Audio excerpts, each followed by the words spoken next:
Nos anos 1990, o nome Jude Deveraux brilhava nas vitrines das maiores livrarias do mundo como um selo de encantamento. Seus romances, emoldurados por castelos, paixões e promessas de redenção, faziam dela uma das autoras mais vendidas dos Estados Unidos, com mais de 50 milhões de exemplares impressos e dezenas de best-sellers no The New York Times. Era, na essência, o retrato da mulher que transformará o amor em profissão e o imaginário feminino em império editorial. Mas por trás das capas douradas e dos sorrisos cuidadosamente fotográficos, havia uma solidão antiga, uma melancolia que nem o sucesso, nem o dinheiro, nem as entrevistas conseguiam dissipar. A glória literária havia-lhe custado o que o público nunca soube: anos de isolamento, uma vida conjugal turbulenta e um sonho de maternidade frustrado. Quando o casamento começava a ruir e as tentativas de engravidar se transformavam em uma sequência de frustrações médicas, Jude buscou refúgio onde tantos corações feridos buscaram, no invisível. Em 1991, caminhando sozinha pelas ruas de Nova York, o acaso, ou algo que se disfarçava de acaso, conduziu até uma pequena sala próxima ao Plaza Hotel. Na porta, um letreiro simples prometia respostas: consultas espirituais, orientação, amor, destino.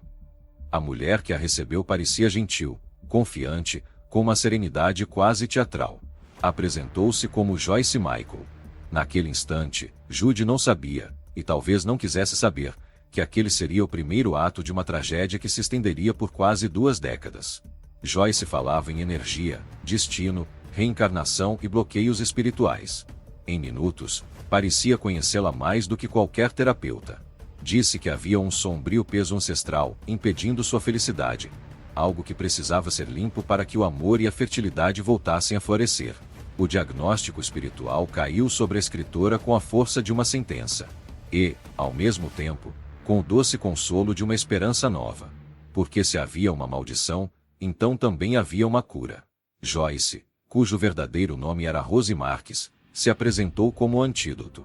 Tudo o que Jude precisava fazer era confiar, entregar, permitir que ela limpasse as energias. A partir dali, começaria um vínculo de fé e dependência que desafia a compreensão racional. No início, as trocas eram simbólicas. Uma joia, um envelope com dinheiro para rituais de purificação, promessas de que tudo voltaria, limpo, liberto, purificado. Jude, envolta em culpa e ansiedade, acreditava. E acreditar, naquele momento, era um ato de sobrevivência emocional.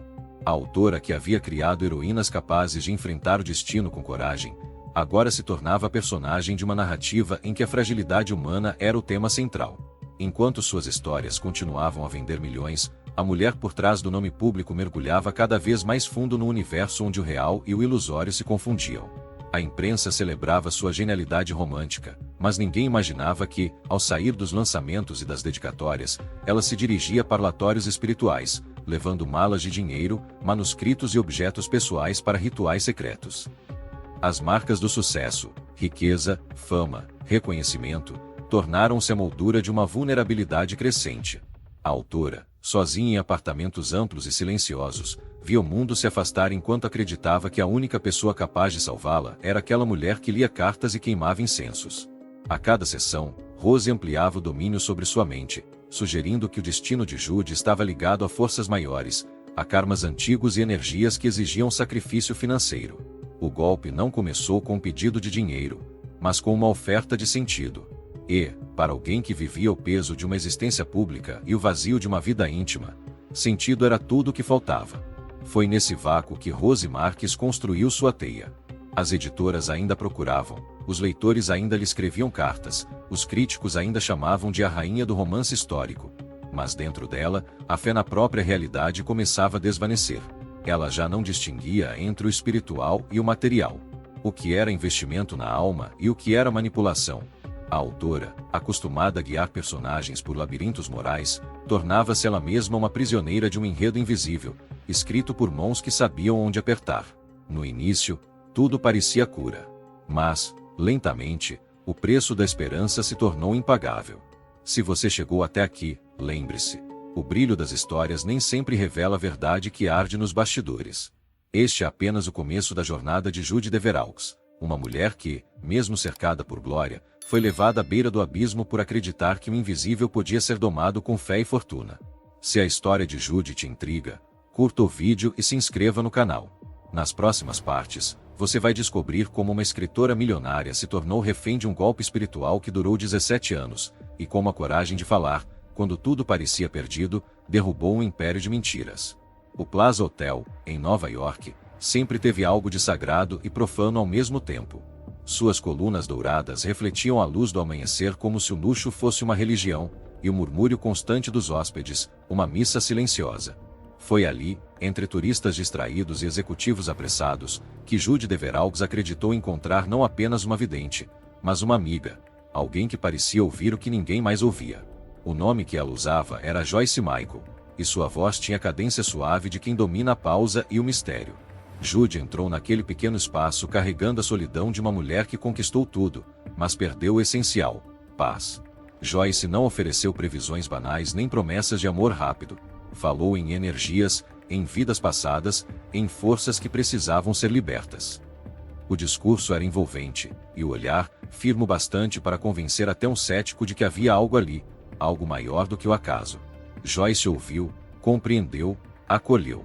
Disse que via sombras em torno de Judy, e que a energia da maternidade estava bloqueada por um sofrimento antigo. Propôs um ritual. Nada complicado, apenas um gesto simbólico: entregar uma pequena quantia, um objeto pessoal, algo que pudesse carregar o peso da dor e ser purificado. Judy, frágil e esperançosa, aceitou. O dinheiro seria limpo e devolvido. Era apenas o início de um padrão que se repetiria por 17 anos. Um ciclo de fé, manipulação e perda. O poder de Rosie Marques, o verdadeiro nome por trás de Joyce Michael, não vinha de magia, mas de observação. Ela estudava as vulnerabilidades de cada pessoa que entrava em sua sala, decifrava os silêncios, as hesitações, os medos. E Judy era um mapa aberto. Em pouco tempo, a autora já estava revelando segredos de infância, mágoas conjugais, anseios sobre maternidade e morte. Joyce, ou Rosie, respondia com ternura ensaiada, transformando-se numa espécie de terapeuta espiritual, uma confidente absoluta. O dinheiro começou a mudar de mãos de forma quase imperceptível. Primeiro, pequenos pagamentos para rituais de purificação. Depois, quantias maiores para libertar as energias presas. Cada entrega vinha acompanhada de uma explicação que mesclava teologia improvisada e culpa emocional. Não é o valor, é o compromisso espiritual, dizia Rosie. Mas era o valor, e quanto maior ele fosse, mais profunda se tornava a dependência. Em um ponto, Rosie passou a usar o medo como ferramenta. Falava sobre forças sombrias que rondavam a escritora, sobre entidades que queriam o fracasso de sua carreira e a destruição de sua saúde. As sessões tornaram-se frequentes, e cada uma terminava com o mesmo aviso: o que foi limpo precisa ser mantido puro. Não conte a ninguém. O isolamento começava. Judy, que antes frequentava eventos literários e reuniões com editoras, passou a recusar convites, alegando fadiga, reclusão criativa ou luto espiritual. Rosie se tornava, pouco a pouco, a única voz no mundo de Judy. A autora acreditava que sua vida dependia do equilíbrio invisível que apenas a cartomante sabia controlar. Era como viver dentro de um romance sombrio que ela própria nunca teria coragem de escrever. E, como em toda boa trama de dominação, a linha entre fé e controle era quase imperceptível. Quando Judy engravidou, Rosie atribuiu o milagre aos rituais que vinha conduzindo. As forças se abriram, disse, com um sorriso sereno. A escritora acreditou, e o vínculo entre elas se tornou absoluto. A cada notícia boa, Rosie reivindicava mérito espiritual. A cada tragédia, oferecia uma nova promessa de solução. Judy já não consultava advogados, nem contadores, nem terapeutas. Apenas Rosie. A confiança atingiu níveis inimagináveis. Judy concedeu à cartomante procurações, transferências, cheques em branco. A escritora milionária, que dominava contratos literários complexos, agora assinava papéis sem ler, movida por fé e medo. A fortuna acumulada em décadas de trabalho começava a evaporar, invisível como o fumo dos incensos. E no entanto, cada vez que Rosie devolvia um objeto purificado, Judy sentia uma leveza real. O tipo de alívio que a mente humana é capaz de produzir quando acredita que o mal foi exorcizado. A fraude não se sustentava apenas em ganância, mas em psicologia. Era a promessa de cura emocional, algo que dinheiro algum pode comprar, e que, por isso mesmo, se paga com tudo que se tem. Anos mais tarde, os investigadores chamariam o caso de Operação Crystal Ball, Mas naquele início, não havia operação alguma. Havia apenas uma mulher fragilizada e outra que sabia exatamente como preencher esse vazio. A mulher do Plaza Hotel havia plantado a semente.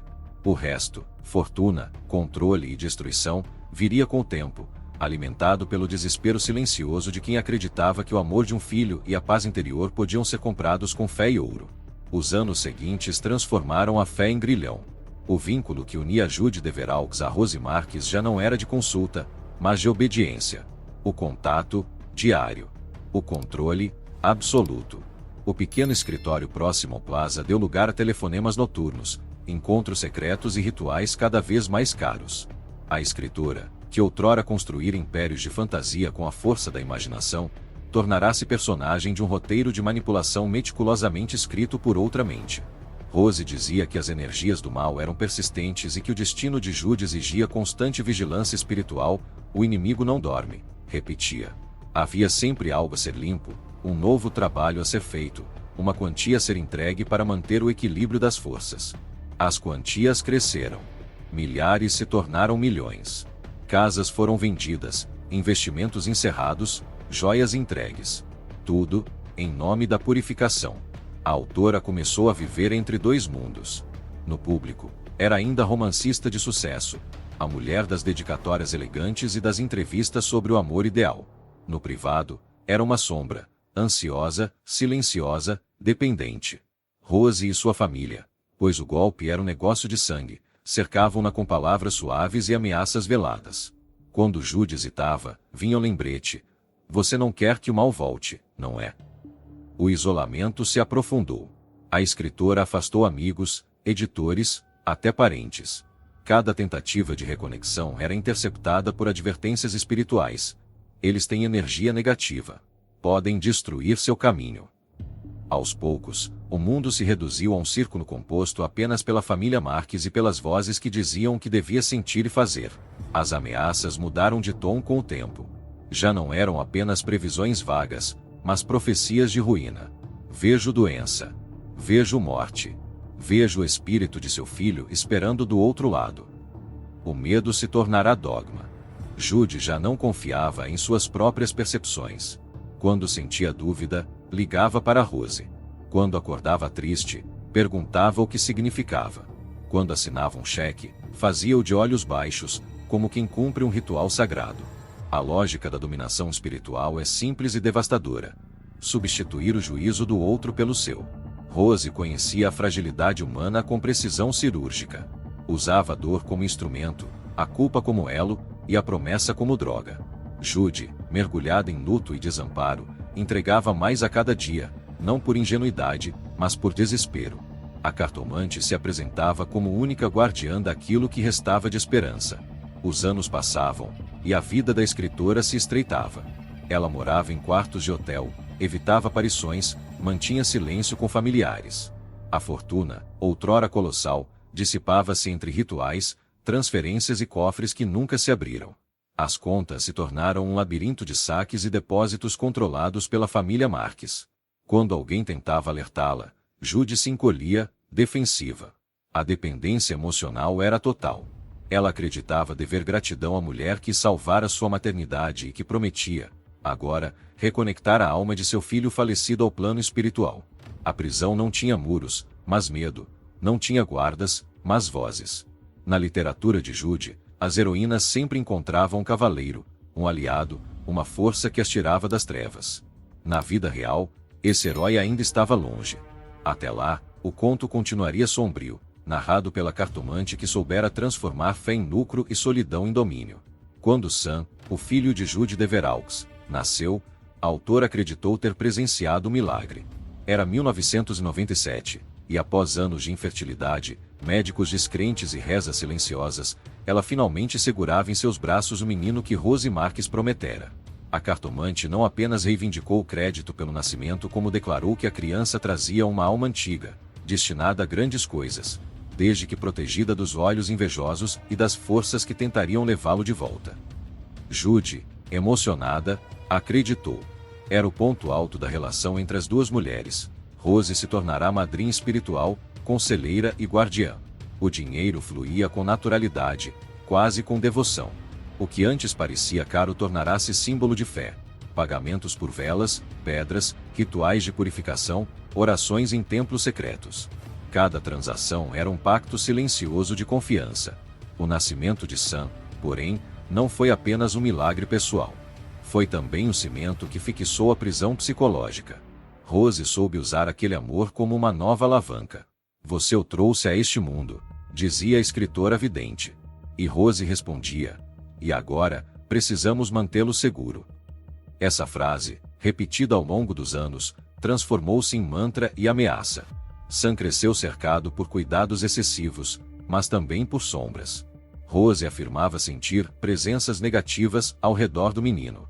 Aconselhava Jude a limitar suas interações, mudar de casa, esconder-se de jornalistas, não confiar em parentes. Tudo era parte de um suposto cerco espiritual. As decisões maternas começaram a se basear nas instruções da vidente. E quando o garoto se acidentava, adoecia ou apenas chorava, Rose encontrava sinais e presságios. O mal ainda tenta alcançá-lo. Então, o impensável aconteceu. Um acidente a cavalo. Um instante de descuido. Um destino brutal. Sam morreu aos 8 anos de idade. O mundo desabou. A dor materna, inconcebível em palavras, foi o estupim da fase mais cruel do golpe. Jude se tornou apenas fragmentos, e Rose, percebendo a brecha, aprofundou o domínio. Disse que o menino estava preso entre planos, que sua alma não havia seguido a luz, que ele chamava pela mãe. Havia apenas uma saída: mais rituais, mais ofertas, mais sacrifício. A escritora, dilacerada, entregou tudo: casas, obras de arte, contas bancárias inteiras. $1 milhão em uma mala, entregue para uma cerimônia secreta que, segundo Rose, libertaria o espírito da criança. O dinheiro desapareceu. Jude perguntou quando o ritual terminaria. Quando ele estiver em paz, respondeu a cartomante. O luto transformou-se em servidão. Rose exigia sigilo absoluto, alegando que interferir interromperia a travessia espiritual. Qualquer tentativa de questionar o processo era vista como traição. A dor se misturou à culpa. Se ela duvidasse, talvez o filho ficasse preso para sempre. Esse tipo de manipulação espiritual é uma engenharia da dor. A vítima não é movida por ambição, mas por desespero. Jude, autora de personagens resilientes, agora pedia desculpas a uma estelionatária por duvidar das forças. Os dias se tornaram uma sequência de rituais e transferências, e as noites, um terreno de vozes imaginárias e promessas de reencontro. O FBI, anos depois, descreveria esse período como a fase da rendição total. Jude já não possuía discernimento financeiro nem emocional. Era mantida em um ciclo de medo e esperança cuidadosamente calculado. Rose Marques não precisava mais convencê-la, apenas lembrá-la do que estava em jogo: a alma do filho.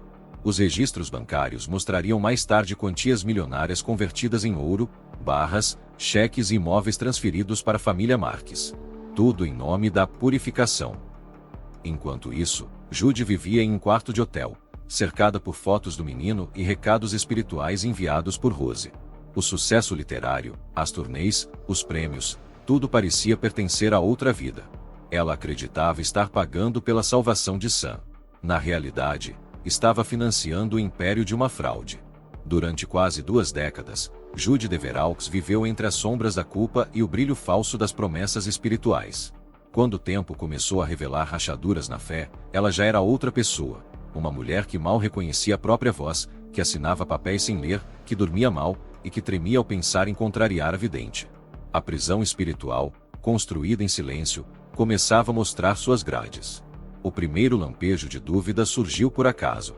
Um funcionário do banco lhe telefonou sobre movimentações incomuns. Jude tentou explicar que tudo estava sob controle, que as transferências faziam parte de tratamentos espirituais. Mas a frase soou absurda até para ela. Pela primeira vez, percebeu-se dizendo algo em que já não acreditava totalmente. O medo, contudo, ainda a impedia de agir. Rose Marques ensinara que a dúvida é a brecha por onde o mal entra. As ameaças espirituais tornaram-se mais frequentes. Rose dizia que sentia presenças inquietas ao redor da autora e que Sam estava perdendo a luz por causa das hesitações da mãe. Se você parar agora, Jude, seu filho se perderá no escuro para sempre. Essa sentença ressoava como tortura. A escritora, devastada, voltava a ceder. Mas as perdas materiais e psicológicas já eram incontornáveis. O dinheiro acabará, as propriedades tinham sido vendidas ou penhoradas, e os rituais tornaram-se mais raros, não por desinteresse da cartomante, mas pela falência da vítima. A esperança de que o sofrimento terminasse era o último fio de controle. Judy passou a viver sozinha, mudando-se entre hotéis baratos e pequenos apartamentos, evitando conhecidos e evitando a própria imagem no espelho. Até que, num dia abafado da Flórida, a ruína encontrou o improvável: a salvação em forma de um detetive. Seu nome era Charles Stack. Um policial experiente, paciente, com uma visão aguda para mentiras que pareciam fé. Stack investigava uma rede de golpistas espirituais que, segundo denúncias, extorquiam milhões de dólares de clientes vulneráveis. Uma das pistas levava a uma mulher misteriosa, rica, reclusa, conhecida apenas por transferências volumosas e comportamento errático. Encontrá-la foi uma tarefa demorada. Quando o detetive finalmente localizou Judy, ela estava hospedada em um hotel modesto, abatida, quase irreconhecível. Os relatos posteriores descrevem uma mulher pálida, com os olhos vazios de quem já havia desistido. Ela estava a dias de cometer suicídio, contaria Stack mais tarde à ABC News. O policial não precisou insistir muito. Bastou pronunciar o nome Rose Marques para que o silêncio se partisse. Judy chorou, tremendo, e confessou impossível. Havia perdido mais de 17 milhões de dólares, talvez mais, para a mulher que acreditava ser sua salvadora. Mais do que o dinheiro, perderá a si mesma. O detetive percebeu, então, que aquela não era uma simples vítima de fraude. Era alguém aprisionada por anos de condicionamento emocional. Não bastava provar o crime. Era preciso reconstruir a vontade.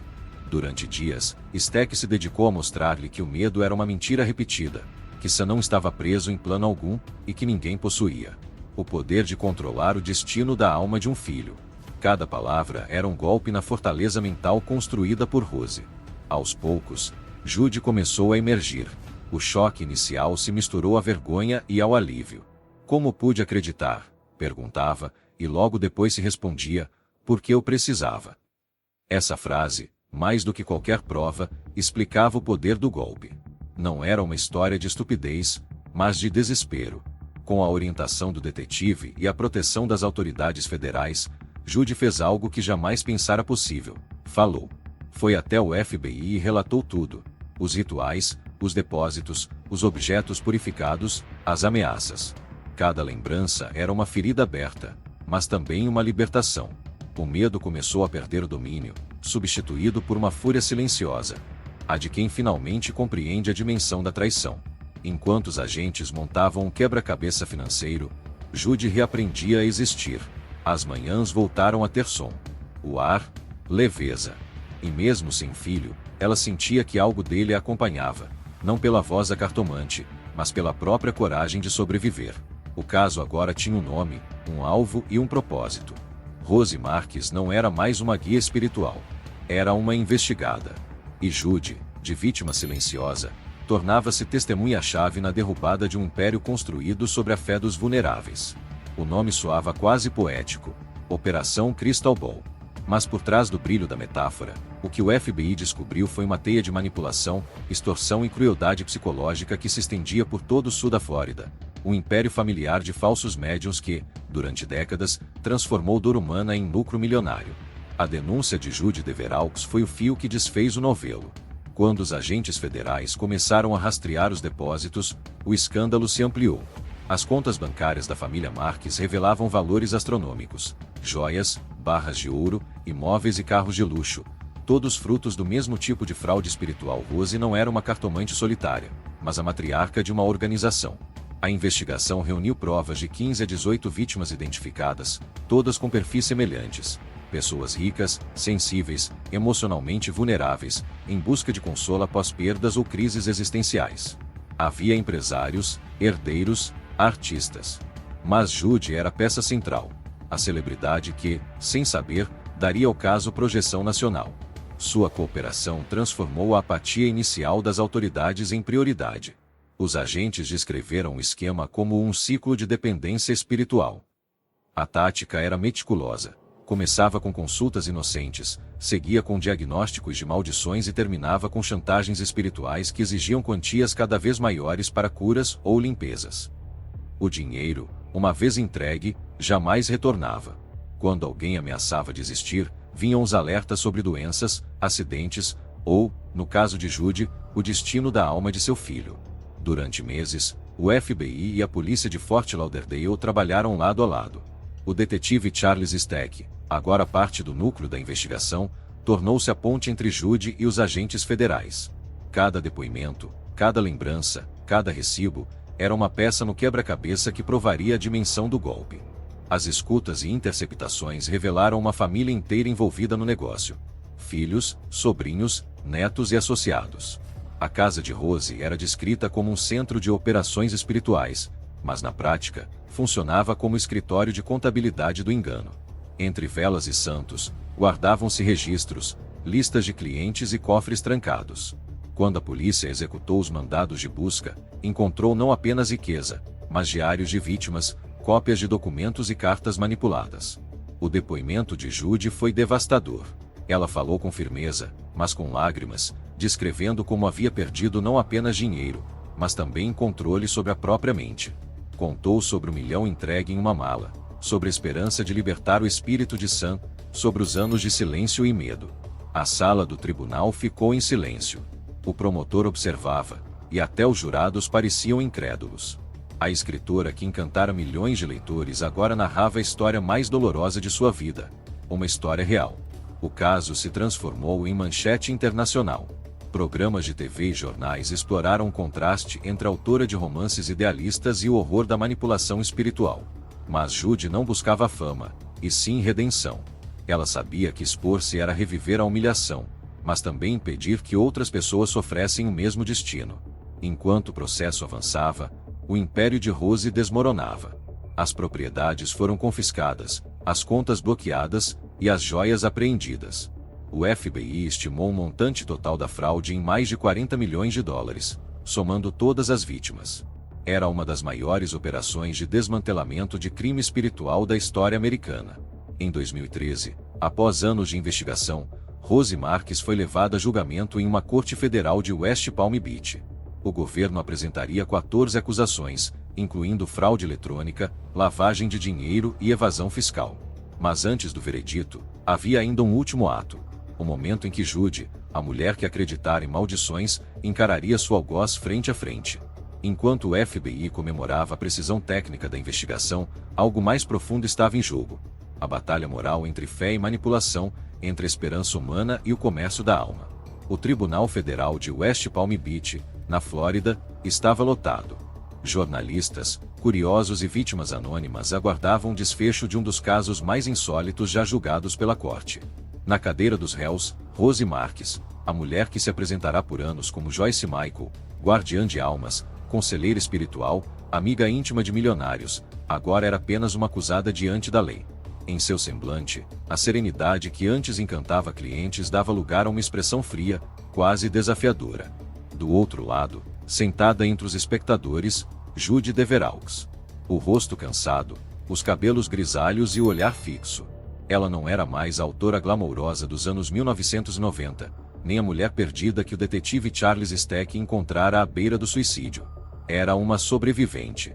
Carregava consigo cicatrizes invisíveis, mas também uma força que emergira do próprio sofrimento. O promotor apresentou o caso em detalhes, desenrolando uma linha do tempo que parecia impossível.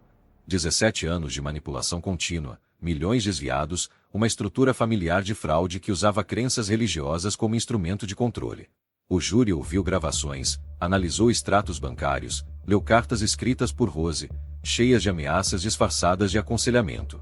E, acima de tudo, ouviu as vozes das vítimas. Pessoas que haviam perdido fortunas, famílias, saúde mental. Mas foi o depoimento de Judy que atravessou a sala como um espelho. Sua fala era calma, pausada, sem teatralidade. Ela contou sobre a infertilidade, o nascimento e a morte de Sam, as promessas de Rose, os rituais intermináveis, $1 milhão entregue numa mala para libertar o espírito do filho. E, por fim, descreveu o momento em que percebeu que tudo fora uma ilusão. Ela me disse que eu estava amaldiçoada. E por 17 anos, eu acreditei. Mas a verdadeira maldição era acreditar nela. A frase ecoou pelo tribunal como uma sentença. Rose Marques manteve-se imóvel. Quando teve oportunidade de falar, negou tudo. Alegou ter sido uma conselheira espiritual mal compreendida, que Jude buscará ajuda voluntariamente, e que os pagamentos eram doações em nome da fé. Tentou inverter o enredo, vestindo-se novamente da personagem que criará. A mulher piedosa que servia a um bem maior. Mas as provas eram irrefutáveis. As contas mostravam uma vida de luxo, carros de alto padrão, imóveis, viagens internacionais. Os rituais espirituais eram, na verdade, mecanismos de lavagem de dinheiro. O FBI detalhou o uso de cofres e transferências para esconder valores e criar a aparência de sacrifício enquanto a família enriquecia. Durante as semanas de audiência, o país acompanhou cada testemunho. O caso provocava perplexidade. Como uma mulher tão inteligente, culta e financeiramente instruída podia ter sido enganada por tanto tempo? Especialistas em psicologia criminal foram chamados para explicar o fenômeno. O controle coercitivo espiritual, uma forma de abuso emocional em que a crença é usada como arma, e o medo, como corrente. No dia 9 de setembro de 2013, o veredito foi lido. Rose Marques foi considerada culpada em 14 acusações federais, incluindo fraude eletrônica, lavagem de dinheiro e evasão fiscal. A sentença: 10 anos de prisão federal. Jude não sorriu. Tampouco chorou. Apenas respirou fundo, como quem atravessa o último corredor de um labirinto. A justiça havia sido feita, mas não havia triunfo. Apenas o alívio discreto de quem sobreviveu ao impossível. Ao deixar o tribunal, o detetive Steck a acompanhou em silêncio. Ele sabia o que aquele momento representava. Disse-lhe, em tom baixo: "Agora você é livre." Ela respondeu com sussurro: "Livre, mas nunca a mesma." Nos meses seguintes, Jude voltou a escrever. As palavras ainda lhe doíam, mas agora tinham outro propósito: não mais contar histórias de amores impossíveis, e sim traduzir a força que se descobre quando o engano se desfaz. Suas entrevistas passaram a ter um tom sereno e lúcido. Falava sem rancor, mas com firmeza, sobre a necessidade de proteger os vulneráveis, de educar sobre o perigo da fé cega, e sobre como a esperança, quando manipulada, pode destruir tanto quanto o desespero. O império de Rose Marques, erguido sobre o medo, foi desfeito. Mas o verdadeiro legado daquele julgamento não estava nos cofres recuperados, estava no exemplo de uma mulher que, ao se levantar das ruínas, ajudou a expor um sistema de engano que prosperava na escuridão. E assim terminou o caso da cartomante de 17 milhões de dólares. Um caso de fé, dor e redenção. Mas acima de tudo, um lembrete de que a mente humana, quando ferida, pode se tornar o terreno mais fértil para o poder e a mentira.